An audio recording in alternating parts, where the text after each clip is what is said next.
Hello and welcome to 100% Real with Ruby. I don't mean to sound very but that's typically how we are kind of sounding in our own heads many times in our journey. It's like I'm training hard, I'm watching what I'm eating. I'm doing everything I'm supposed to do. I'm working hard.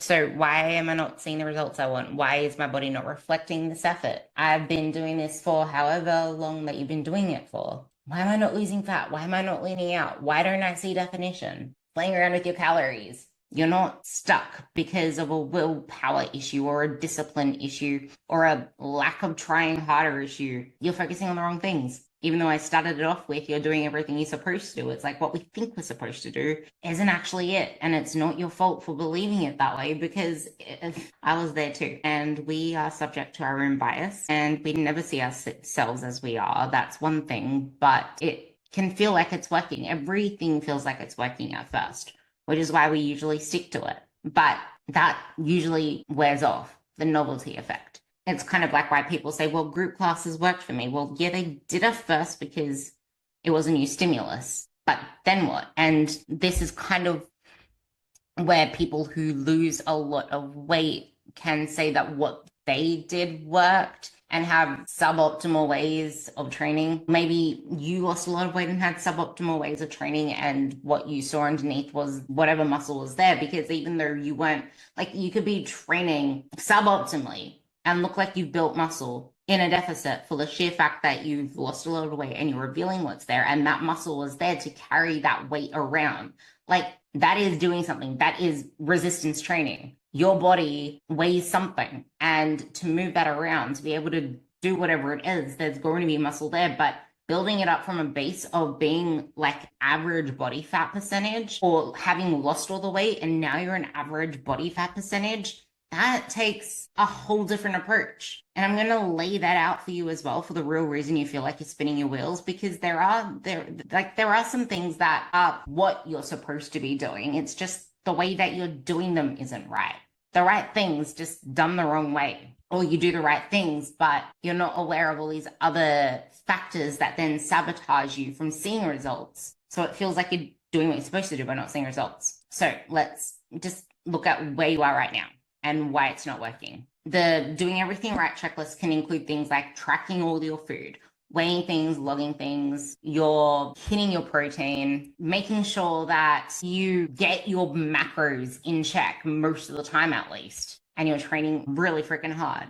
5 to 6 days a week, pushing yourself. Maybe you're doing 4 days and then you add more when you feel like you have room for more or you didn't work hard enough, feel like you're on track for a little bit, and then you completely fall off. That's one element where you feel like you're on track and then fall off. And you don't mean to. It's just like, I can't get my shit together is what I usually hear.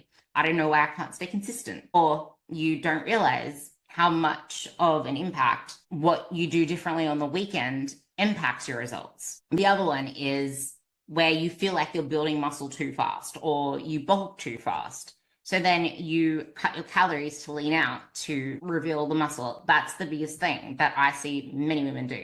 They play too safe with their calories. So you could be doing everything right, but you're playing way too safe. You're not focusing on fueling performance and what actually drives the needle in physique change. So you're in and out of wanting to eat more, wanting to build muscle, and then dieting, or you diet for every summer, or you don't even know where your strategy is with your nutrition. And strategy is what gets planned results. It's what gets results that you can predict a lot better over time. It's not doing extra cardio. It's not slashing your calories. It's not trying to lean out by doing another deficit. That is where most people go wrong when they are technically doing everything right. It's doing everything right for most of the year, and then you try to lean out by cutting your calories again. And I mentioned this in the prior podcast, but I think I did, or was it in a story? I'm sorry, I'm going to repeat it. But if you don't allow yourself enough time to build yourself up with technique, with form, with performance, that initial stuff in itself takes time. And even if you already have a base, you've been training for a while, you know how to execute things, we still do need to make sure that all of that is on point, because there's been so many instances where women think that they're doing all the right things in training, but they're not getting full proper ranges of motion. They're not controlling their pelvis. They're not bracing. They're not breathing properly. They're not using straps. They're not progressing in a way that will actually build strength and muscle, because you can't just have random progressions or random programs thrown at you every 4 to 6 weeks. There needs to be structured progression.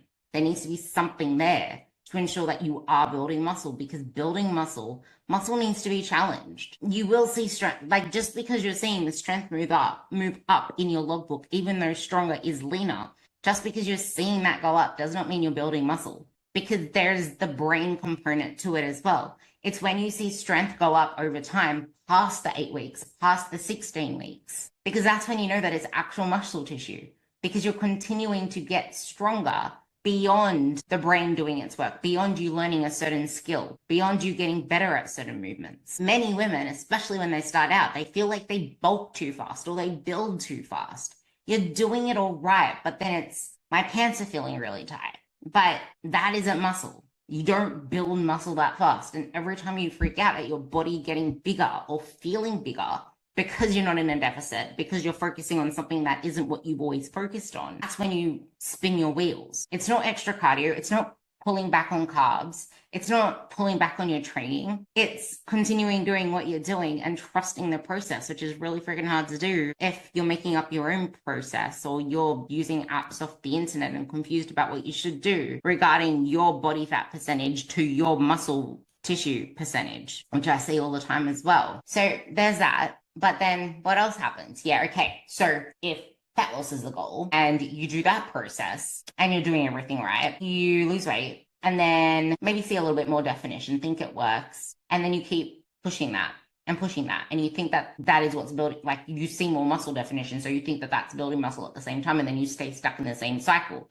But the more that you keep your calories low and you don't bring them all the way back up again, which many women don't do because they're scared that if they increase their calories, they're going to gain weight, they're going to gain fat, they're going to lose their progress. So they stay pedaling low calories or only bring them up a little bit. So you're never really in a place to build muscle. You're never really in a place to lose fat either. And you'll probably never be in a place to lose fat if you stay on those lower calories and you stay in that mindset, because just because you're physically not losing weight does not mean that your metabolism, your hormones, your mindset, all that kind of stuff is not getting taxed, because it is. And that is why you won't be able to do a deficit again. And where are you going to cut from if you do? It's just a shitload of fatigue that's been piling up on itself.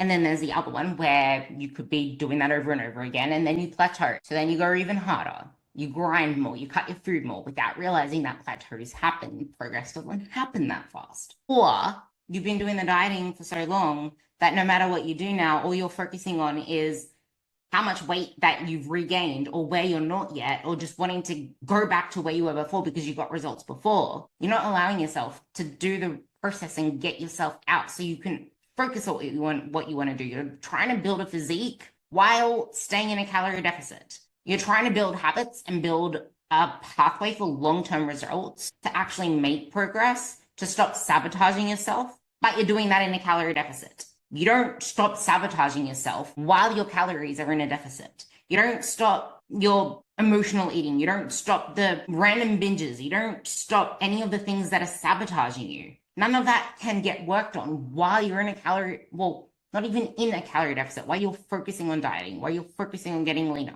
So you keep falling off, and it's got nothing to do with lack of willpower. It's because your body is screaming at you to stop, even your mindset in all of this. Like I said, just because you're not physically doing it does not mean your brain is not there. It's just a worse fate because your brain is dieting. Your body is not. You're probably going in the opposite direction, ending up in a worse place because you're not really building anything because your focus isn't where it should be. You're focusing on the wrong things. That's the point. It's just, what are the right things when you say that you're doing everything right? Because when any of those cycles happen, any of the prior cycles that I just mentioned, the solution that we usually go to is, let's do it again. Let's cut our calories. We can't increase them because I'm letting myself go less. And I know this because it was me. I'm like, well, I'm already screwing up. I can't afford it now. I'll just push a little bit longer. I'll just fix this first. Oh no, I'll just fix this first and then I'll worry about that. Fuck, I just ended up worse. Well, I need to fix this up again. You're constantly working but never really getting anywhere. It's like that treadmill analogy. You're trying to fill a bucket to take it somewhere so you can start to do whatever you need to do with the water in the bucket, but you're not even able to fill up the bucket, let alone move to where you need to move because there's holes in it.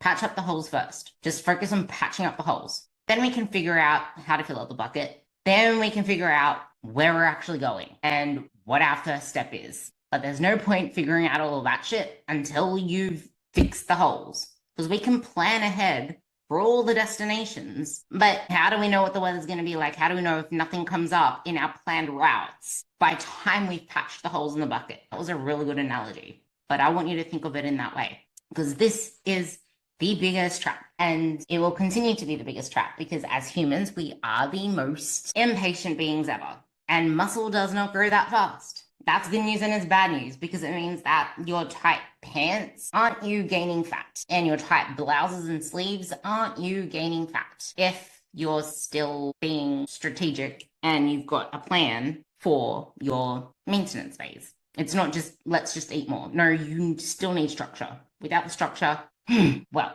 and a lot of people don't do that. It's either I'm dieting or I'm not dieting. And it becomes all hell breaks loose. Like, you don't treat it as seriously. And you need to start tracking and track in maintenance for a few months, at least with the same meticulousness, to start to understand what it's like tracking there, which is why we need to start off at that phase and have maintenance breaks before we even think of fat loss. And then we can start to build a more flexible mindset around the nutrition in itself, because there is more flexibility within maintenance, especially if you've built a lot of strength and muscle mass. You have more flexibility there because maintenance is a range. My range is huge for that very reason. So that's your good news. That's your bad news. And the longer you do this for, the slower muscle gain is. So if you cannot find a way to enjoy the process, if you cannot find a way to keep you doing this, like I keep saying, you will never get to where you want to be. Like, I don't want to be a party pooper. I want to help you there. But the reality is we need to find ways to enjoy this. It doesn't need to be so dully. Patience is always going to be the biggest thing. And this is me encouraging you, because a lot of the time, it's not that nothing is happening. It's not that you suck or there's something wrong with you, or it's not, or something you're not doing. It's just that it literally takes that long. Fat loss is a completely different metric scale. It happens so much faster, especially if you can set it up right. And as we age, things are way slower, yes, but how much harder do you want to make it on yourself? That's why so many people give up. That's why so many people go back straight into a calorie deficit, because they get bored, or they're impatient, or it's summer and they just feel fluffy and they don't see the muscle definition yet, because that's not going to come in your first building phase, which I'm not referring to a surplus there. I'm just referring to you finally getting out of the calorie deficit and focusing on building muscle. Just honestly, spend a lot of time in maintenance building muscle. It's the best news ever, because it also tells you that you don't need to lose 20 pounds or 10 kilos to completely change how your body looks. And you don't need to gain that much either, because just putting on, let's just say 5 pounds, 5 kilos, 10 kilos of muscle in the right places, it completely changes your body shape. People say body type this, body type that. There's no such thing as body types, because you can change your body type through the lifestyle habits that you do, through the habits that you do, through the actions that you take, through building muscle. You could look like an apple or a pear until you start putting muscle into the right places. Like, I'm not going to say that there's no genetic factors that play into where you lose and build muscle. I mean, lose and gain fat, because that is a genetic thing. That's a hereditary thing. That has nothing to do with body type. So many women complain about having big legs and big ass because that's where they store their body fat.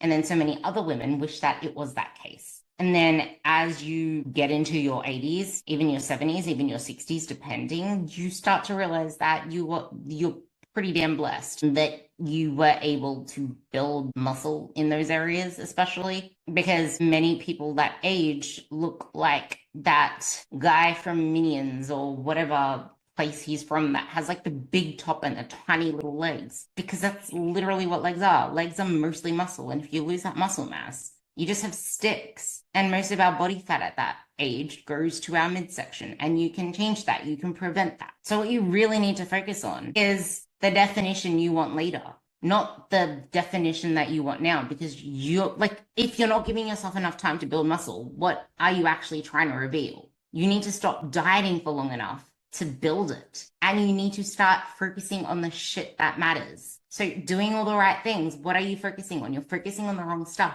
Focusing on getting better at training, your technique, your form. How can I lift heavier?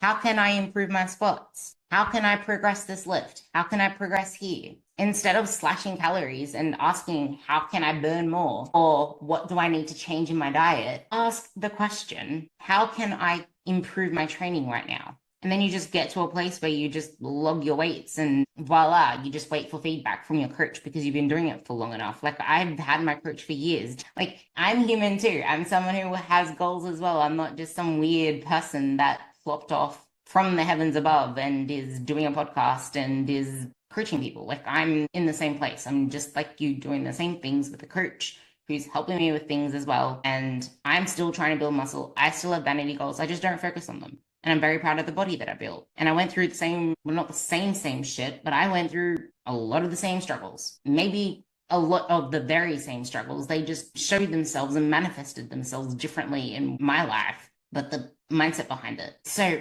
focus on progressing in the gym. Focus on making that your bitch. And I'm going to talk about training intensity and what to focus on there as well. But in saying that, you want to fuel for your training. If training is the focus that we want, anything that I mentioned moving forward about what to focus on with your training doesn't matter. If your recovery and your nutrition isn't structured in a way that is set to optimize your performance, you want to do everything that you possibly can to optimize for performance. You might not be able to in your crazy, chaotic mum life or work life, but it's controlling what we can control to optimize for it. I have a girl who just decided that she's going to train 5 a.m. in the morning. So she has to wake up at like 3:34 and she doesn't want to eat before she goes. So I'm like, just take some sultanas/raisins to the gym and eat them while you're warming up. Eat them when you're in the car. Eat them while you're training. That gives you something. That gives you some energy, because she actually recognizes now that she never felt good. She never performed her best, now that she's performing really well. And if that's not enough, we can add something else to that. Some salt and vinegar rice cakes, because carbs are your best friend.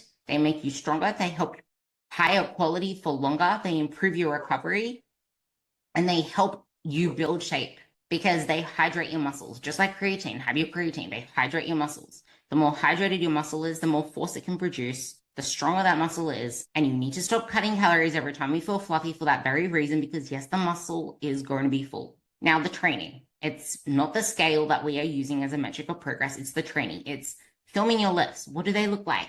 What does the last rep look like or feel like? Are you pushing close to failure? Are you being honest with yourself about your reps and standardizing them? Just because you're not sending your videos to your coach doesn't mean not to film yourself. Film as many of your lifts as you can and watch them over in between your sets. You have 2 minutes, 90 seconds of a break. It takes at least 90 seconds to watch a video. Well, it takes around 90 seconds to watch a video that you just did, maybe 1 minute. So there's no excuse there. Just watch the video over in your rest times and then adjust it. See if you're cheating form on the last few reps, if you're trying to push yourself to failure. I do that all the time. Am I cheating myself? Do I need to be more honest with myself? Do I really earn a weight increase on this set, on this exercise? Because yes, I want you to be chasing the weights going up and the reps going up, but not at the expense of that. Even though at times I would say you can sometimes afford a little bit more, but it's also being honest with yourself and writing on your log plus a half, plus something. The people who make real progress, they don't obsess over fat loss, and they start obsessing about how good they can feel when they are performing well, when they're confident in how much stronger they're getting. They have these other metrics of progress. That is something you can obsess about. You focus on the performance, you focus on the gym. I'm not saying obsess over it, but you obsess over how good you feel, because you are worth celebrating. You're like, from feeling like crap and struggling, when you feel amazing, of course you want to obsess over it. You want to focus on compound lifts, squats,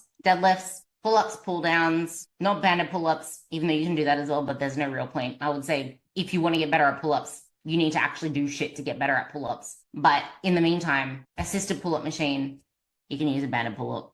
thing if you don't have a gym, but I would say do horizontal rows. That's the same thing. Do row variations, presses, like I mentioned, horizontal presses, as in your bench presses, vertical presses, as in your shoulder presses, big compound movements, lunges, split squats, staggered stance things, leg press, big movements. Your legs are very metabolic, but it doesn't mean you just throw a shit ton of exercise at your legs. That was a mistake I made. It's like, well, my legs are the most metabolic things there are. So the more that I work out my legs, the more calories I'm going to burn. The more calories that I burn, the leaner I'm going to be. So I'm just going to smash them into oblivion and do as many sets as I can and drop sets and blah, blah, blah, blah, blah.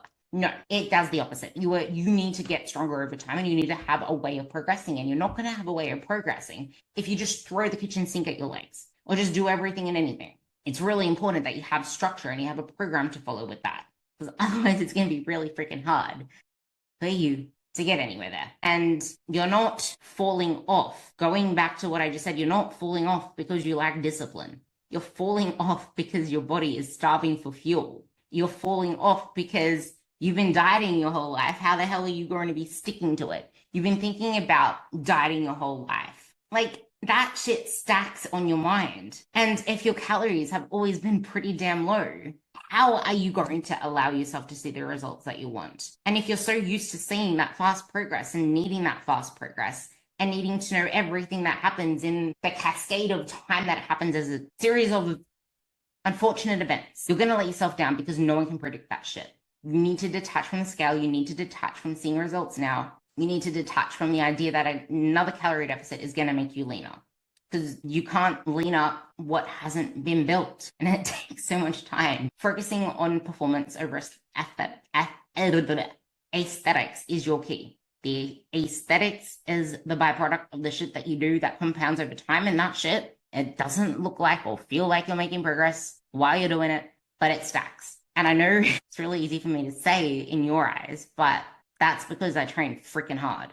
And the harder you train with intensity, within context of what you are training, because it's not like, if you have a squat at the end of the workout, don't expect to be doing the same weight that you do at the start of the workout, sort of thing. Or if you have accumulated fatigue from a few days and then there's another exercise and there's the fatigue from it all, don't expect to do what you would do if it was at the start of the week after 2 days off, sort of thing. Or if you're trying to get better at a particular exercise, so you have it 2 or 3 days of the week, or a whole shitload of stuff similar to it, you're going to have more fatigue as well. Fatigue masks progress, but it does not mean that you're not making progress if it's strategic. You're not throwing kitchen sink at it. There is strategic method to the madness. So that. And while you're doing that, you want to be in maintenance. It's the only way that you're going to get to your leaner body. It's the part where your brain's going to fight you. It's going to fight me, because I'm going to tell you the one thing that you know that I'm going to say anyway, but you really need to stop focusing on getting leaner right now, because getting leaner is building muscle, and it's not going to feel like you're getting leaner while you're doing it, especially when you're starting out with a higher body fat percentage, but you're not going to get to that lower body fat percentage if you keep trying to skip the steps. I realized that the other day, that it's so easy in that sense for me to realize that I am training in a certain way to get leaner, quote unquote, even though I'm not dieting. I'm like getting leaner by building muscle and adding weight. Now, that's possible for me now because I'm already in a lower body fat percentage, because I was doing that same process with the higher body fat percentage. And I actually was in a surplus for quite a long period of time. And you don't need to do that, but you do need to accept the fact that it's going to take a lot longer for you to do. Because you can build muscle in maintenance if you're fueling your performance and if you're training really hard. And this is a mindset shift that you need to make, because your training will actually improve. Your metabolism will get stronger. Your mindset will get stronger. You'll stop feeling obsessed and restricted and exhausted, and you'll start having energy through the day. You'll stop being at constant war with yourself, not just your body. And through that, you will finally get to a place where you feel like you made it. And that is when the next diet isn't even on your mind. It's just now you're in a place where, okay, we can cut calories if you're wanting to. So now it's like, I have a few girls that have been with me for years. So now it's just conversations with them. Do you want to actually do a deficit now? Because you're in a place to. And we can keep your muscle easily because we put yourself into a place where you have a lot of calories. You haven't been dieting this whole time. And we did gain a little bit of weight, and brilliant. Now you can actually start to see change happen, but you still need to train like a beast because you can't reveal what wasn't built through the training. The training is what builds the muscle. It's the training that creates the shape. It's just your food needs to be there to give it the resources to recover and to rebuild bigger, to rebuild stronger. So with all that being said, let's stop seeing food as the enemy and start seeing it as fuel for progress. It's fueling your progress. It's fueling your performance. You need to stop thinking that you need to suffer your way through it to get results. I've heard so many times from clients that they feel like they're failing because it feels too easy. There's something they're doing wrong, and then they sabotage because it seems too easy. That's what I used to hear from a few of my girls who now we've worked through that mindset, because you're so used to it being hard and grueling that it feels wrong for it to actually be easy. Because the struggle that you're in right now, it's an option that you're choosing to be in. It's optional. You're choosing it because you don't need to suffer, and you don't need to be in this place where you're constantly losing confidence in yourself, where you're constantly feeling exhausted and depleted, not even physically, it's mentally from the chasing that you're doing with all of this stuff, trying to figure it out on your own as well. Like, yes, okay, you eat, you know your shit, you follow advice. Everyone pretty much does, but it doesn't mean that you can't get along better with some support, an outside eye, someone that makes you feel a lot more engaged with it all. So when is the time to diet? I mean, when it is time to diet, when it's actually time to diet, not only will your body respond, but you will mentally be able to stick it through without sabotaging, without falling off, without feeling like you're a failure because you can't stick to it. You can't be consistent. You just can't stay on track. No, you will be doing it. So you owe it to yourself. You owe yourself feeling strong and powerful. You owe yourself feeling amazing. So let's do it the right way and actually make your effort pay off. I love you all, and I will see you on the next podcast.